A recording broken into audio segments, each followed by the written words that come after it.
দার্জিলিংয়ে অনেক দর্শনীয় স্থান আছে। প্রত্যেকটা দর্শনীয় স্থানই খুব সুন্দর। তবে আমার মনে হয় দার্জিলিংয়ে গেলে সর্বপ্রথম যে জায়গাটা যাওয়া উচিত সেটা হচ্ছে দার্জিলিংয়ের মহাকাল মন্দির। আর এই মহাকাল মন্দিরে যেতে হলে যেদিন দার্জিলিংয়ে পৌঁছানো হবে, যদি আমরা কলকাতা থেকে যাই তাহলে দার্জিলিং মেলে যাওয়াটাই সবথেকে ভালো। তো দার্জিলিং মেলে গিয়ে নিউ জলপাইগুড়ি অর্থাৎ শিয়ালদা থেকে নিউ জলপাইগুড়ি নামতে হবে এবং সকালেই নামিয়ে দেবে 8:30টার মধ্যে। তো ওখান থেকে শেয়ার গাড়ি করে দার্জিলিং যাওয়ার পরে রেস্ট নিয়ে বিকেলবেলা এই মহাকাল মন্দিরে যাওয়াটা, যদি এই বিকেলেই যাওয়া যায় খুবই ভালো হয়। তো এই মহাকাল মন্দিরে যেতে হলে প্রথমে যেতে হবে ম্যাল রোড, এবং ম্যাল রোডের ওখানে অনেকটা বড় জায়গা রয়েছে যেখানে সবাই বসার জায়গা রয়েছে। ওখানে গিয়েই উত্তর দিকে যেতে হবে। উত্তর দিকে গেলেই ওখানেই জিজ্ঞাসা করলেই হবে, ওখানেই উত্তর দিকেই আছে মহাকাল মন্দিরে যাওয়ার রাস্তাটা।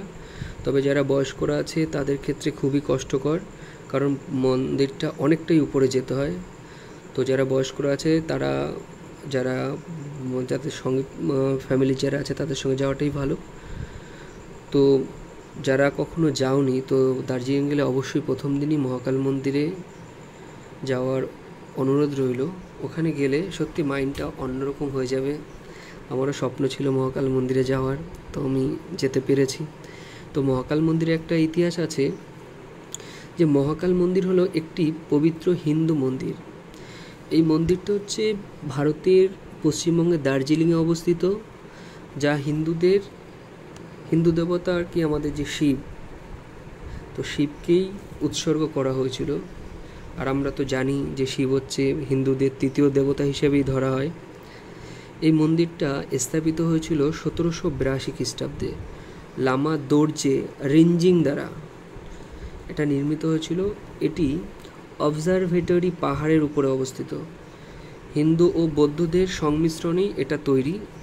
এটাই প্রাচীন আমল থেকে বা গুগলে এটাই পাওয়া যায় যে এটা 1782 খ্রিস্টাব্দেই লামা দোরজে রিনজিং দ্বারা নির্মিত হয়েছিল। তো এখানে গিয়ে আমি অনেকবার ভিডিও দেখেছিলাম যে মহাকাল মন্দিরে সত্যি গেলে একটা অন্যরকম অনুভূতি হয়। তো আমি গেছি, আমি 1 ঘন্টার উপরে ছিলাম। তো আরও বেশি সময় থাকতে পারলে ভালো হতো, তবে আমি একটা লেট করে ফেলেছিলাম, রাত হয়ে যাচ্ছিল। তবে যেটুকু সময় ছিলাম সত্যি একটা অন্যরকম অনুভূতি হয়েছে।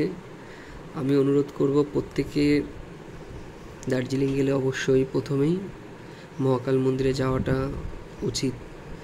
মহাকাল শিবের দর্শনটা আমরা যারা হিন্দুরা আছি, শুধু হিন্দুরা কেন, প্রত্যেকটা ভারতবর্ষে যে জাতির মানুষজনই বাস করুক না কেন মহাকাল মন্দিরে অবশ্যই যাওয়া উচিত। এবং সমস্ত দর্শনীয় স্থানই ভালো দার্জিলিংয়ে, তবে মহাকাল মন্দির সত্যি অসাধারণ লেগেছে।